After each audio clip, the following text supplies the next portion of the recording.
Baik, Oke, baik. Bismillahirrahmanirrahim. Assalamualaikum warahmatullahi wabarakatuh. Sebelumnya salam kenal Pak. Saya Desi ya Pak. Saya diminta oleh eh, KPS Pak untuk bersama Pak Andi dan Pak Yamin untuk bisa semester ini sharing mengenai materi ekonomi agribisnis lanjut. Jadi di S2 saya dan Pak Andi yang mengajar mata kuliah ini dan untuk di S3 itu ditambah Pak Yamin. Sebetulnya kalau di S2 pengajar satu lagi itu ada sensei dari Jepang gitu. Sebetulnya kalau kuliahnya eh, bersamaan bisa ikut senseinya bisa ikut mengajar. Tapi kalau sensei ngajar di S2 itu biasanya ngajarnya di bulan September atau awal Oktober karena mereka libur di Jepang. Jadi mereka bisa ngajar ke sini seperti itu. Tapi karena ini kita Januari dan mereka sudah masuk ke fase kuliah, jadi kayaknya kita nggak bisa hadirkan sensei. Jadi Pak Yamin masuk untuk di S3. Eh, oke, karena kita juga sudah terlambat, ini harusnya sudah minggu ketiga kuliah ya Pak. Jadi maksud saya oke. seperti ini, untuk kuliah pertama itu akan saya laksanakan secara asinkron Pak. Jadi asinkron itu adalah Bapak diminta untuk menyimak video pembelajaran yang nanti saya upload ke e-learning. Bapak sudah punya e-learning, sudah bisa masuk ke e-learning belum kira-kira? Sudah baru tadi baca. baru baru tadi. Baik.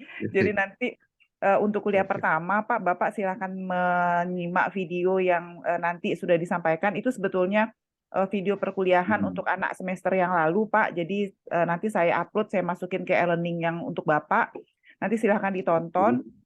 Tugasnya adalah Bapak minta untuk membuat resume mengenai materi perkuliahan tersebut gitu. Jadi materi Oke, perkuliahannya juga nanti dalam bentuk PDF juga akan saya siapkan di ELE. Jadi bisa di-download dan Bapak juga bisa tonton videonya dan untuk melengkapinya, untuk membuktikan bahwa Bapak sudah menyimak, mohon nanti dibuatkan semacam resume. resume sederhana ya Pak dan diupload ke e-learning juga.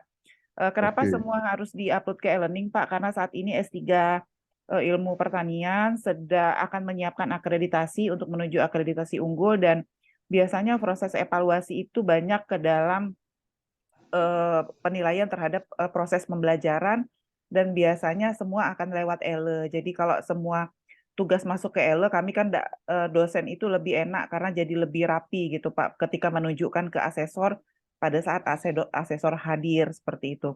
Jadi oke. demikian ya Pak untuk kuliah pertama. Hari ini saya akan masuk dengan kuliah kedua.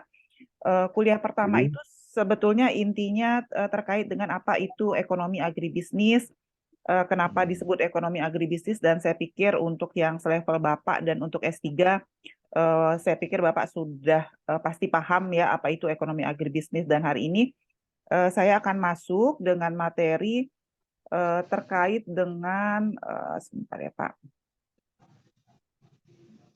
Ini materi kuliah pertama.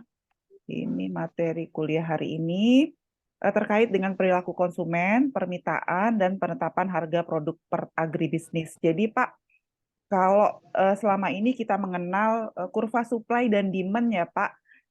Jadi kan kalau ada kurva supply dan demand, hari ini kita akan mempelajari bagaimana kurva supply itu diturunkan dari, mohon maaf, kurva demand itu diturunkan dari perilaku konsumen. Jadi kita akan bahas dari awal bagaimana konsumen itu kemudian nanti bisa menurunkan kurva permintaan. Materi kuliah kita hari ini terdiri dari 4 bagian, Pak. Ada teori utilitas atau kepuasan, kemudian maksimal utility, lalu ada keseimbangan konsumen, lalu ada penentuan kurva permintaan. Jadi kita mulai dengan yang pertama mengenai teori utilitas atau kepuasan. Silahkan kalau Bapak langsung ingin bertanya, silahkan nanti langsung bertanya saja ya Pak, nggak usah menunggu saya selesai. Saya mulai dengan definisi oke. apa itu utilitas. Jadi utilitas adalah tingkat kepuasan yang diperoleh oleh seorang individu dari mengkonsumsi barang atau melakukan aktivitas. Jadi kalau konsumen pingin sesuatu, pasti yang dikejar adalah utility. Maka selain mengejar utility, salah satu rational thinking dari konsumen itu, konsumen pasti selain rational utility, tidak hanya sekedar rasional utility, tapi juga pengen utility yang terbesar. Kalau nanti kita belajar setelah minggu depan, kita akan belajar dari sisi produsen. maka produsen juga sama, pasti produsen ingin maksimum yang keuntungan maksimum yang terbesar. Tetapi sekarang hari ini kita belajar tentang konsumen, dan konsumen selalu ingin kepuasannya yang paling banyak. Kira-kira gitu, Pak. Nah, ini adalah kurva yang menunjukkan gambaran kepuasan konsumen secara teori itu disebut dengan kurva indifference. Saya yakin Bapak di S2 mungkin sudah pernah ambil ya, Pak. Jadi kurva indifference itu menunjukkan preferensi konsumen terhadap berbagai alternatif barang yang dia akan beli. Anggaplah ada dua jenis barang, barang X dan barang Y ya, Pak. Maka ini kurva indifference-nya, dan di sepanjang kurva indifference ini kepuasannya sama. Jadi kalau mau kombinasi barang di A, mau kombinasi barang di B, atau kombinasi barang di C, walaupun kombinasi barangnya beda, tapi di sepanjang kurva indifference itu tingkat kepuasannya sama. Jadi kalau di C ini kan sebetulnya konsumen lebih banyak mengkonsumsi barang X3, sementara di A itu konsumen lebih banyak mengkonsumsi barang Y1, itu tingkat kepuasannya sama di sepanjang kurva. Jadi ada beberapa asumsi terkait dengan kurva indifference, perilaku konsumen terkait indifference. Yang pertama adalah opportunity cost dan harga, bahwa jika semua barang ditawarkan pada harga yang sama, maka sangat rasional, pasti konsumen ingin ambil yang utilitasnya paling besar, yang kepuasannya paling tinggi. Yang kedua adalah asumsi bahwa konsumen itu berperilaku rasional, bahwa konsumen akan mengkonsumsi barang hanya jika utilitas mengkonsumsinya lebih besar daripada utilitas untuk memperolehnya, jadi daripada harga yang dia bayar. Lalu konsumen juga selalu berpikir bahwa lebih banyak itu lebih baik daripada sedikit, dan keinginan konsumen tentu tidak terbatas. Yang keempat adalah preferensi, bahwa konsumen tentu akan merasa lebih puas terhadap sesuatu yang memberikan kepuasan lebih besar. Selain itu juga ketika konsumen ingin mengejar kepuasan maksimal, maka ada yang membatasi konsumen. Apa itu? Yang membatasi itu adalah budget yang dia punya, anggaran yang konsumen ingin beli. Jadi selain konsumen itu ingin mengejar kepuasan maksimum, tetapi kepuasan maksimumnya itu akan dibatasi oleh budget yang dia punya. Dalam konsep ekonomi nanti kita akan gambarkan dengan apa yang disebut dengan garis anggaran. Tujuan konsumennya tetap sama untuk asumsi kelima, yaitu maksimum utilitas atau kepuasan maksimum. Lalu apa karakteristik kurva indifference yang tadi saya sampaikan di depan? Tadi ada kurva indifference, bentuknya seperti ini kira-kira ya Pak. Yang pertama tadi saya sudah sampaikan bahwa kepuasannya sama di sepanjang kurva. Lalu nanti preferensi konsumen itu akan meningkat seiring dengan meningkatnya pendapatan. Jadi nanti kalau ada pendapatannya naik, maka kurva preference-nya akan naik. Kurva indifference-nya naik dari yang bawah ke atas. Lalu kepuasan konsumen ditandai dengan makin banyaknya barang yang dia konsumsi. Lalu kepuasan konsumen dicapai dari setiap kombinasi barang yang menghasilkan kepuasan total. Ini karakteristik kurva indifference tadi. Apa cirinya? Ciri kurva indifference tadi, karena kita gambar kurva indifference-nya seperti ini. Jadi ini barang X, kemudian ini adalah barang Y, lalu bentuk kurva indifference-nya seperti ini. Maka tentu saja tadi saya gambarnya itu turun dari kiri ke kanan, kiri atas ke kanan bawah. Ya, karena dia turun dari kiri atas ke kanan bawah, maka tentu slope-nya negatif. Slope-nya negatif maksudnya apa? Kalau di sini yang paling banyak dikonsumsi itu adalah Y, tapi kalau kemudian dia bergerak ke bawah sini, pindah ke titik yang bawah, maka berarti mengurangi Y menambah X. Kira-kira gitu. Lalu kurva indifference tidak akan pernah berpotongan, jadi kita tidak akan pernah menemukan kurva indifference yang berpotongan seperti ini. Itu nggak akan ada kurva indifference yang berpotongan. Jadi dia selalu akan naik ke atas atau turun ke bawah. Yang ketiga adalah kurva indifference itu akan menjadi kurva indifference map. Jadi kalau kurva indifference-nya ketemu banyak ya Pak, nanti naik lagi pendapatannya, naik lagi indifference-nya. Pendapatannya naik, kepuasannya juga makin naik, maka ini kumpulan dari kurva indifference ini disebut dengan indifference map. Nah, ini karakteristik yang tadi disampaikan ya Pak. Jadi yang kanan ini tidak akan pernah terjadi karena tadi disampaikan bahwa kurva indifference itu nggak akan berpotongan. Jadi yang sebelah sini tuh nggak ada kurva indifference yang seperti ini. Kurva indifference selalu saja naik secara bersamaan gitu ya, seiring dengan peningkatan pendapatan. Jadi kalau ini adalah indifference curve 1 dan ini adalah indifference curve 2, maka pendapatan di kurva indifference 2 ini, mohon maaf, aduh, Baca. kurva kurva indifference 2 ini pendapatannya lebih tinggi daripada kurva indifference 1 dan tentu kepuasan D itu lebih tinggi daripada kepuasan di A. Kira-kira gitu, Pak. Nah, ini tadi sudah saya sampaikan mana yang kepuasannya lebih tinggi. Tentu tadi saya sudah sampaikan yang lebih tinggi kepuasannya tentu yang ada di atas karena pendapatannya lebih tinggi. Maka barang yang dia beli juga lebih banyak kombinasinya sehingga juga kepuasannya lebih tinggi. Lalu tadi disampaikan bahwa salah satu yang membatasi konsumen ketika konsumen ingin mendapatkan kepuasan maksimum, kan yang dikejar maksimum utility, maka nanti akan ada garis anggaran. Jadi model kurva indifference tadi itu adalah model ordinal, artinya dia tidak dapat diukur dengan satuan gitu Pak. Jadi kalau pendapatan itu kan jelas ya Pak, satuannya rupiah kira-kira gitu. Tapi kalau kepuasan itu nggak ada satuannya, dia ordinal datanya. Maka utilitas konsumen itu adalah fungsi dari kombinasi barang yang bisa dia beli. Misalnya nih kepuasan konsumen itu adalah fungsi dari barang X ditambah barang Y ditambah barang Z dan seterusnya. Nah, kapan kepuasan konsumen itu bisa seimbang? Kepuasan konsumen itu tentu seimbang digambarkan dengan marginal rate of substitution. Jadi MRS itu adalah marginal rate of substitution antara barang X dan barang Y. Jadi kalau nanti perubahan konsumsi antara barang X dan barang Y itu adalah sama dengan minus marginal utility X dibagi dengan marginal utility Y. Jadi nanti kalau dia kombinasinya sama, maka inilah keseimbangan kepuasan konsumen. Tentu jangan lupa tadi disampaikan bahwa maksimisasi kepuasan itu akan dibatasi oleh garis anggaran. Nah, marginal rate of substitution itu apa sih gitu ya. Jadi MRS tadi itu adalah kira-kira ya Pak bahasa sehari-harinya itu jumlah barang Y yang rela untuk kita lepas untuk supaya kita bisa nambah barang X kira-kira gitu atau bisa sebaliknya. Berapa banyak barang X yang mau saya kurangi supaya saya bisa nambah konsumsi barang Y.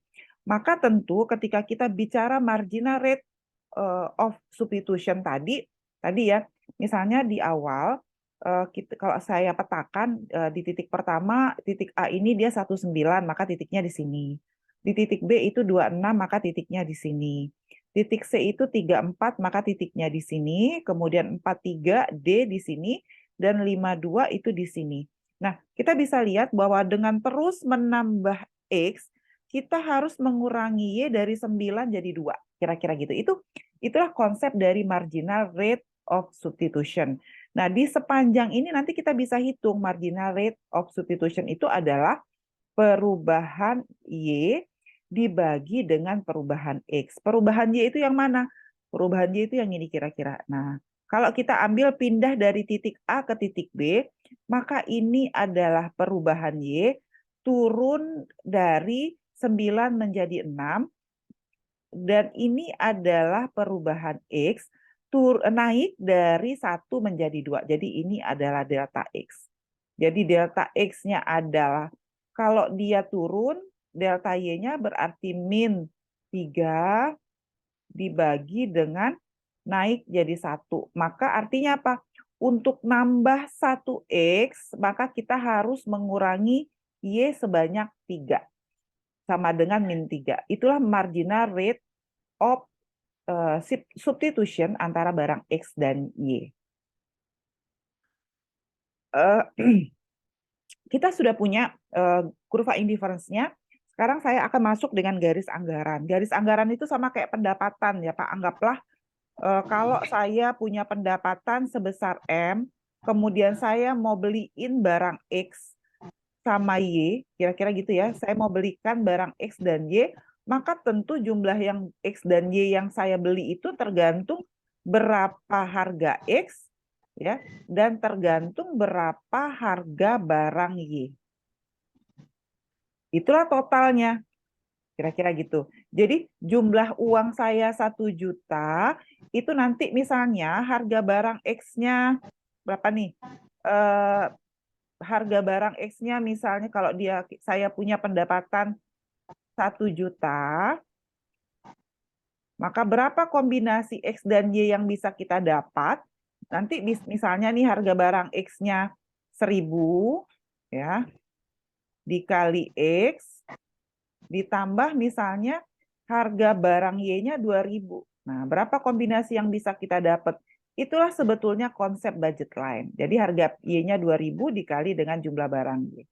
Itulah sebetulnya konsep budget line. Jadi dari uang kita 1 juta itu bisa berapa beli X dan bisa berapa beli Y. Atau secara umum persamaannya adalah PX, harga barang X, dikali dengan jumlah barang X, ditambah dengan harga barang Y, dikali dengan jumlah barang Y yang dibeli, tentu paling tidak lebih kecil sama dengan M. Kita kan nggak mungkin belanja lebih besar daripada budget yang kita punya, maka lebih kecil sama dengan M. Atau minimal, kalau semua mau pakai, jika konsumen ingin menggunakan semua anggaran, maka nanti pakainya sama dengan. Kira-kira gitu. Nah, ini adalah gambar garis anggarannya, Pak. Dia akan memotong sumbu X pada titik M sama dengan dibagi dengan PY, dan akan memotong Y pada titik M sama dengan pada titik M dibagi dengan PY. Nah, garis anggaran Pak itu bisa berubah. Ya, jadi garis anggaran tuh bisa naik, bisa turun juga, karena kan tadi saya sampaikan garis anggaran itu bisa berubah tergantung pada 2 hal. Pertama karena pendapatan kita naik, kedua karena harga barangnya berubah. Ya. Jadi kalau yang kiri, yang ini Pak, yang ini, nah ini ya, itu terjadi garis anggarannya naik, jumlahnya naik ya, naiknya jumlah Y dan X, pergeseran garis anggaran disebabkan karena anggarannya yang naik. Jadi karena kalau anggaran itu adalah gambaran dari pendapatan, maka pindah dari garis anggaran 1 ke garis anggaran 2 itu terjadi karena anggarannya naik, atau dengan kata lain pendapatan konsumennya naik.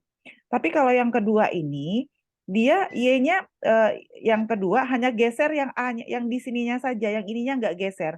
Kalau yang ini kan dua-duanya geser nih, Y-nya naik, X-nya juga naik. Terjadi karena peningkatan pendapatan. Kalau yang ini, Y-nya nggak naik, tapi yang X-nya naik. Biasanya terjadi karena turunnya harga barang X. Jadi karena harga barang X naik, maka jumlah barang X yang bisa dibeli jadi lebih banyak. Maka geser kurvanya ke kanan, tetapi Y-nya nggak geser. Bagaimana kalau barang Y-nya yang naik? Kalau barang Y yang naik, maka nanti kurvanya gesernya kayak gini, Pak. Nah, kira-kira gitu ke atas.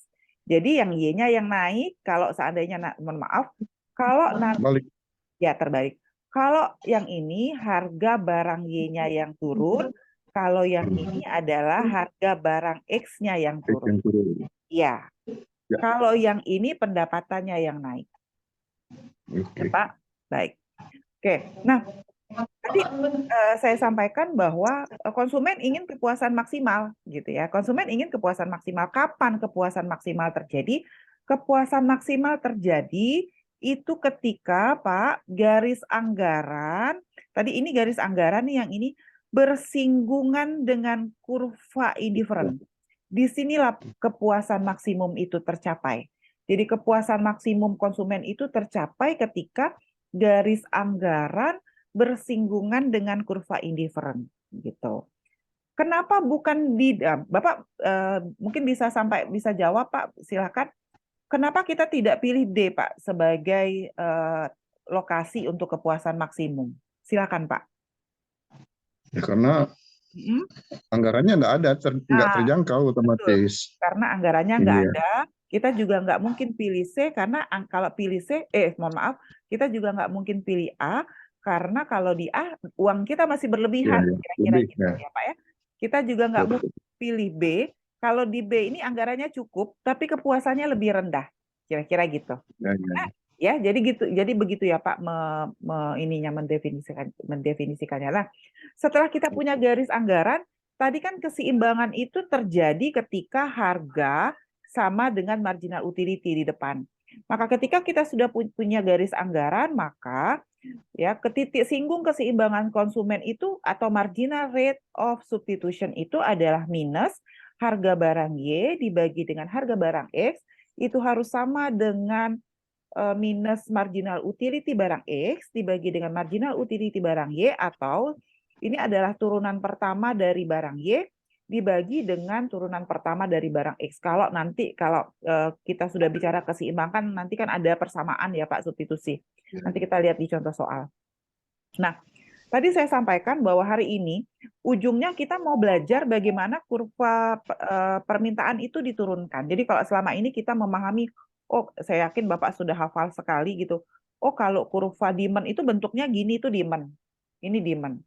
Dan saya yakin juga Bapak sudah tahu bahwa eh, kurva supply itu ini seperti ini. Nah, gitu ya Pak. Nah, sekarang kita mau lihat, kita mau coba turunkan, kita mau coba pahami bagaimana kurva demand ini kok bisa bisa bentuknya seperti ini.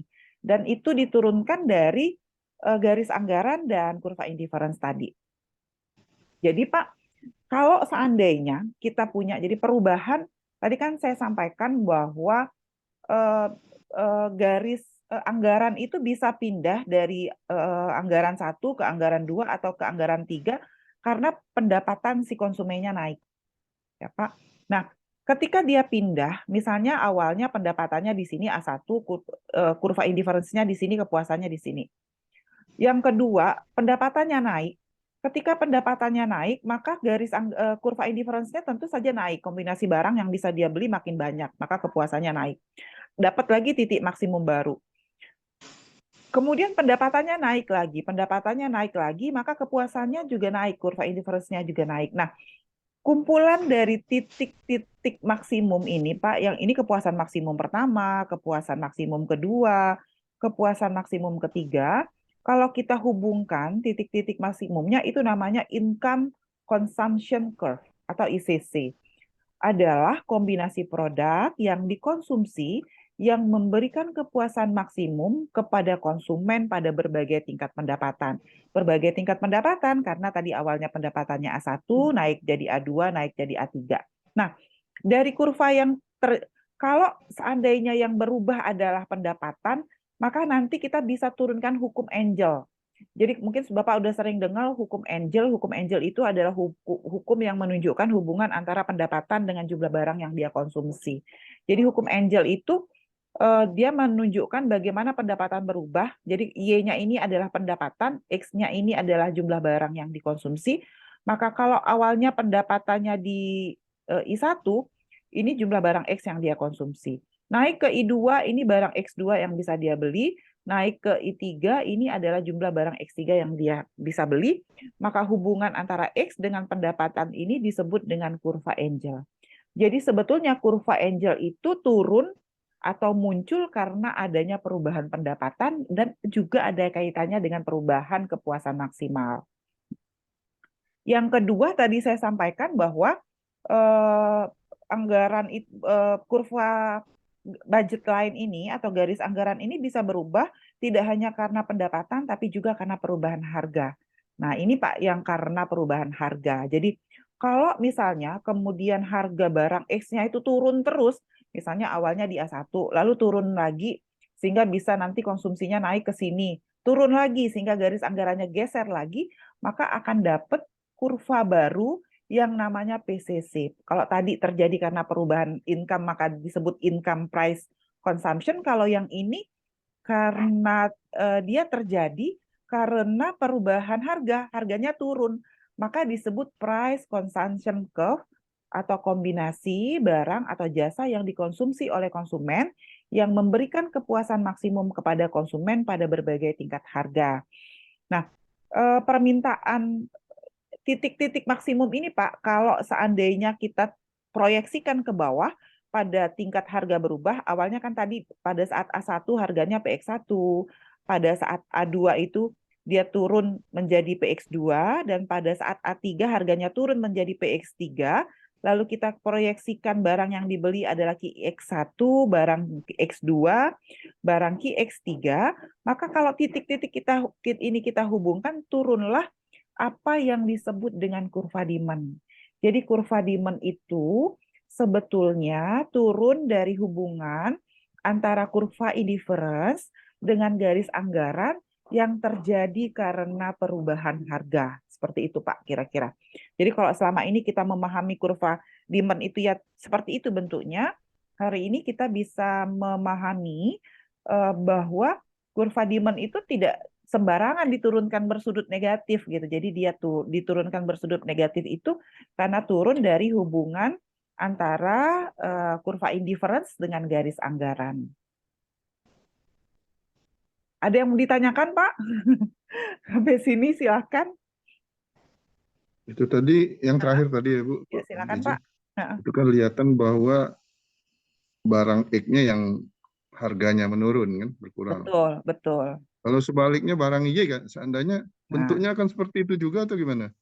beda, Pak. Nanti dia sudut kurva indifference-nya, jadi dia proyeksinya nanti ke sini ya, Pak. Kalau dia barang Oke, Y, itu sebetulnya tugas Bapak untuk PR ini. oke. Saya ditagih juga. Itu PR Bapak hari ini sebetulnya. Jadi saya nanti minta Bapak proyek. Nanti dia intinya seperti ini ya Pak. Nah gitu ya Pak. Ya, ya, Nah, tapi nanti ya. Bapak proyeksikannya ke sini, ke kiri ya Pak, jangan ke bawah. Coba digambarkan, nanti Bapak akan dapat kurva indifference-nya bentuknya seperti apa. Termasuk juga Pak, kita kadang menemukan dalam kasus riset, kurva demand itu bisa positif loh. Gitu. Jadi ketika harga naik, demand-nya naik. Ada beberapa barang, atau justru ada beberapa barang yang ketika harganya naik, justru demand-nya naik. Kira-kira gitu. Nah ini ada fenomena-fenomena ketika riset, yang sebetulnya dia bisa turun dari perilaku konsumen tadi. Jadi bisa saja dalam beberapa riset ada produk-produk yang harganya naik tapi demand-nya tetap naik. Misalnya nih, kalau kita di luar pertanian ada otomotif yang walaupun Ya. harganya naik, demand-nya naik. Nah, itu ada apa gitu sebetulnya dengan perilaku konsumennya. Padahal tadi kita mengatakan kan konsumen rasional. Kok konsumen tidak rasional? Hukum demand mengatakan bahwa kalau harga naik, maka demand pasti turun. Tapi enggak loh kalau untuk produk otomotif, kira-kira gitu. Nah, ada Ya. apa gitu ya Pak? Nah, ini bagian dari ranah-ranah riset yang bisa nanti dikembangkan ke depan. Eh, Kalau untuk level S3 menurut saya akan sangat baik sekali kalau misalnya bisa dibandingkan ada apa dengan misalnya nih ya produk otomotif, dan kenapa tidak berlaku untuk produk pertanian, kira-kira gitu. Kenapa konsumen itu rasional ketika berkaitan dengan pangan, tetapi tidak rasional ketika berkaitan dengan barang-barang yang barang-barang apa ya sekunder dan tersier, kira-kira gitu, Pak. Oke, nah karena tadi ada dua efek ya Pak, ada efek ada perubahan anggaran dan ada perubahan harga, maka tentu saja terkadang dalam konteks pengembangan teori, perubahan harga dan perubahan pendapatan itu tidak terjadi terpisah, gitu loh Pak. Jadi terkadang atau bahkan sering ketika kita bicara perilaku konsumen, konsumen kan nggak bisa saja pada satu kasus konsumen pendapatannya naik, tetapi harganya kemudian turun, gitu. Nah, apa yang terjadi? Maka yang terjadi itu ketika dia terjadi bersamaan, jadi harga barang X-nya turun, tetapi dibarengi dengan penurunan pendapatan, misalnya kayak sekarang gitu ya, maka harga yang terjadi itu dua, Pak. Jadi misalnya ini. Misalnya ini, awalnya si konsumen awalnya berada di kondisi A, jadi di A ini, Pak. Kemudian karena harga barang S-nya turun, dia pindah ke A1, jadi bisa lebih banyak menjadi B. Tapi kemudian terjadi penurunan pendapatan. Penurunan, jadi awalnya sudah ke sini, kemudian akhirnya pendapatannya turun. Seperti itu. Jadi efeknya ada dua. Jadi kalau seandainya, jadi ada dua efek Pak. Ada dua namanya efek substitusi. Bila terjadi naiknya harga barang X akan menyebabkan naiknya permintaan barang Y dan ada efek pendapatan itu naiknya harga barang X akan mengakibatkan penurunan relatif dari pendapatan si konsumen. Jadi bisa terjadi bersamaan. Ada barang inferior di konteks kita. Barang inferior itu kalau tadi saya sampaikan bahwa dalam konteks hukum permintaan, kalau harga naik maka demand turun, tetapi ada juga yang ketika pendapatan konsumen, kan biasanya secara teori pendapatan naik maka konsumsi naik, kira-kira gitu. Tetapi ada loh barang yang ketika pendapatan konsumennya naik, jumlah yang diminta justru turun. Nah, misalnya gitu. Mungkin konsumen pendapatan tinggi ketika pendapatannya masih dalam menengah dia makan beras gitu ya, makanya beras. Tapi ketika dia sudah masuk ke high income misalnya gitu, tapi ini perlu riset. Kemudian dia mengurangi konsumsi beras, tetapi mensubstitusinya dengan menambah konsumsi gandum atau roti misalnya gitu, Pak. Nah ini ada, jadi sebetulnya dalam konteks teori kita kaitkan dengan riset, ada banyak sekali ranah-ranah riset yang bisa kita bangun dari kecurigaan kita terhadap berbagai teori. Jadi kalau sudah di level, kadang-kadang Pak, kalau sudah di level riset, sudah mahasiswa gitu, mau skripsi, mau tesis, mau disertasi tuh, kadang-kadang bingung ini yang mau dikerjain apa sih, teori mana sih yang mau dipakai sebetulnya, padahal pada saat kita bahas satu teori ini aja gitu ya, itu sudah banyak riset yang bisa kita kerjakan. Oke, ya, ada barang given, barang ini menyerupai barang inferior jika harga, tapi kalau barang inferior tadi pendapatan naik, permintaannya turun, tetapi kalau barang given itu justru jika harga barang inferior turun, justru jumlah permintaannya yang turun. Gitu. Padahal kan kalau harga barang turun, jumlah permintaannya naik. Tapi kalau harga barang given justru enggak. Barang given itu justru kalau harga barangnya turun, dia justru permintaannya turun. Nah, bagaimana menurunkan kurva permintaan? Tadi kita sudah paham ya Pak, bahwa kalau yang seperti ini demand ini barang normal.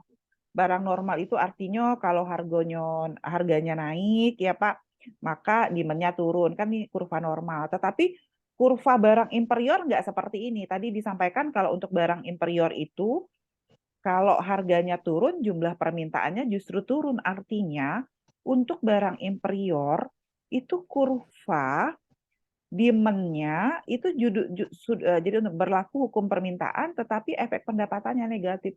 Justru dia seperti ini demand-nya, barang inferior. Kenapa?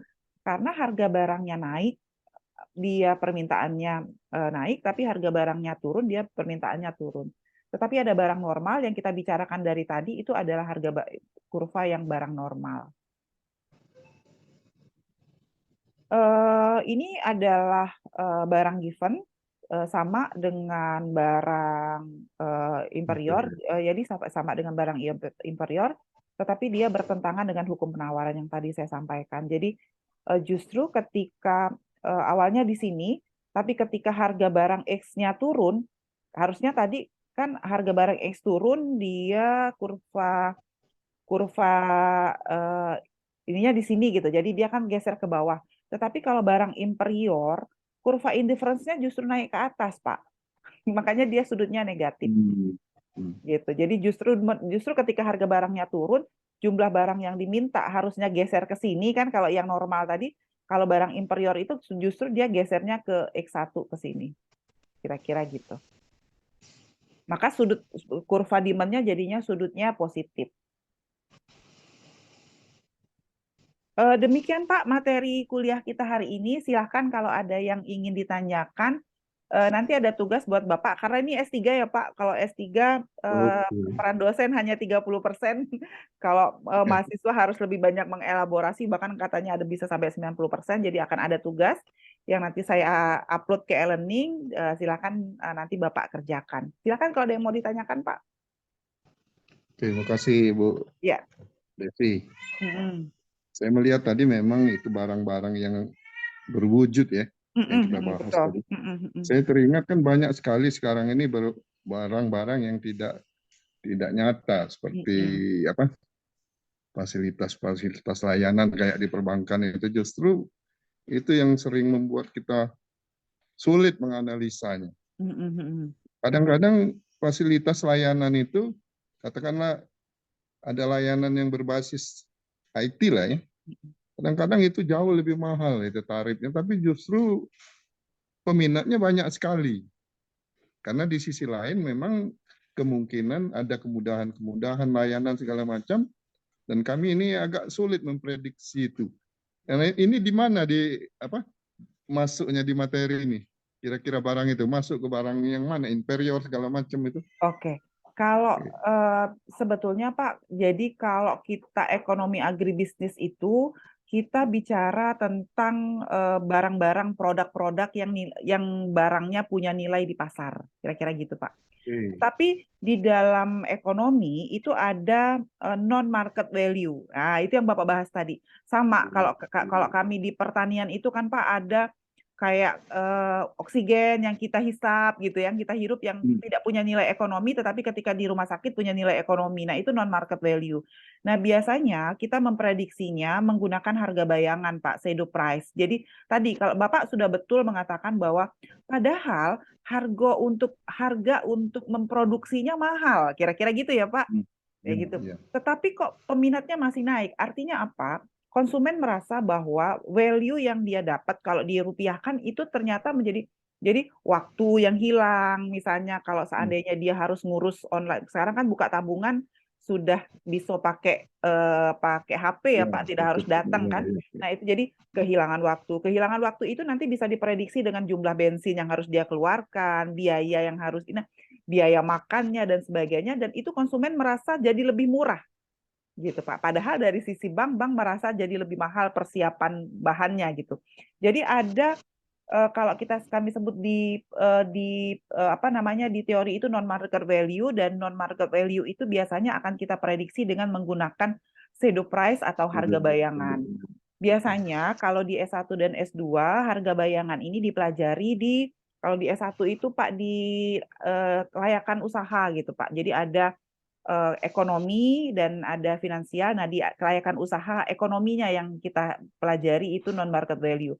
Atau kalau di S2 itu non market value itu banyak kalau kami itu dipelajari di mata kuliah ekonomi sumber daya alam, karena kan di ekonomi sumber daya alam itu banyak sumber daya alam yang tidak punya nilai pasar, tapi dia punya banyak peranan. Tadi Pak kayak kita memelihara gambut itu biaya investasinya kan mahal gitu kan, kira-kira gitu. Tapi nggak ada orang yang mau beli gambut kan gitu Pak. Nah itu jadi dia harga bayangannya itu kami hitung dengan menggunakan berapa biaya investasi dari kami memelihara gambut tersebut, kira-kira gitu. Berapa CO2 yang akhirnya bisa kami diserap oleh hutan yang kami bangun gitu ya, sehingga nanti biaya polusinya jadi turun. Jadi bisa dihitung dari biaya polusi. Nah, sama kayak Bapak tadi, Bapak yang apakah sama biaya investasi yang sudah dikeluarkan oleh perbankan untuk membangun segala sistem IT itu sebanding dengan penghematan yang dimiliki oleh yang dikeluarkan oleh konsumen. Konsumen tidak perlu jalan lagi, berarti tidak keluar biaya transportasi, tidak kehilangan waktu, tidak keluar biaya, itu konsumsi yang jelas-jelas dia keluarkan. Tapi ada yang lain mungkin dia tidak perlu meninggalkan pekerjaannya, tapi sangat spesifik, makanya dia harus pakai harga bayangan sih. Prinsipnya seperti itu, Pak. Iya. Tapi kalau di ekonomi agribisnis kita akan lebih banyak bicara mengenai market value, produk market, produk-produk yang punya nilai pasar, kira-kira gitu, Pak. Nggak tahu ya, saya kalau di S3 ini karena Bapak dapat kurikulum baru, saya belum lihat juga untuk ilmu pertanian itu ada nggak ya mata kuliah yang bisa mempelajari tentang non market value itu. Saya belum cek. Mungkin bisa diambil di mata kuliah yang lain sebetulnya ada. Begitu Pak. Ada lagi Pak, silakan. Mungkin di luar materi boleh Bu ya? Boleh Pak. Semoga saya bisa terkait jawab dengan ya Pak. Perkuliahan ini, Ibu, terkait. Ya, seperti silakan, ini Pak. tadi kan sudah 2 kali saya lihat jadwal Ya. kuliah saya itu saya enggak ikut lah katakanlah. Ya. Nah ini artinya ada kendala dari sisi waktu Bu. Waktu. Ya terus terang saja ya karena Bapak mohon maaf, Kalau itu nanti Ya. karena ini kan sedang di-record. Nanti Oke, recordnya ini oke, akan oke, oke. kita sampai Oke. ada yang berkaitan dengan materi lagi, Pak? Nggak ada, saya rasa Nggak ada untuk ya, baik materi ya. mungkin ganti tugas, mungkin gimana Ya, itu baik, nantinya baik, Pak, baik. kalau memungkinkan ya Bu. Ya. Ya, baik. Saya Terima kasih baik, Bu. baik, Pak. Baik, terima kasih, Pak. Jadi ini adalah akhir dari kuliah kedua. Saya tutup dulu perkuliahan hari ini Oke. dengan ucapan alhamdulillah. Wassalamualaikum warahmatullahi wabarakatuh.